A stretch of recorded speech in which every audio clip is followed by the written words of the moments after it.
சினிமாவில் துணிச்சலாக நடிப்பவர்கள் அரசியலில் துணிச்சலாக செயல்பட மாட்டார்கள் என்ற சொல்லை உடைத்து காட்டியவர் கேப்டன் விஜயகாந்த்.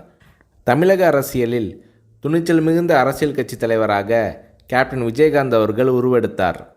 கடந்த 2011ஆம் ஆண்டு சட்டப்பேரவை தேர்தலில் வெற்றி பெற்று எதிர்க்கட்சி தலைவராக கேப்டன் விஜயகாந்த் அவர்கள் இருந்தார். அப்போது தமிழ்நாட்டின் முதலமைச்சராக ஜெயலலிதா அவர்கள் இருந்தார். இந்த நிலையில் சட்டசபை கூட்டத்தொடரில் பால் மற்றும் மின்சார கட்டண உயர்வு குறித்து தேமுதிக எம்எல்ஏக்கள் கேள்வி எழுப்பினர். அப்போது அதிமுக தேமுதிக எம்எல்ஏக்கள் இடையே கடும் வாக்குவாதம் ஏற்பட்டது. இந்த நேரத்தில் ஆவேசமாக எழுந்த கேப்டன் விஜயகாந்த் அவர்கள், கூட்டணி கட்சி என்றால் ஆளுங்கட்சிக்கு ஆதரவாக இருக்க வேண்டும் என்பது இல்லை, மக்கள் பிரச்சனை தான் எங்களுக்கு முக்கியம், அதை பற்றி தான் பேசுவோம் என்று கர்ஜித்தார் கேப்டன் விஜயகாந்த்.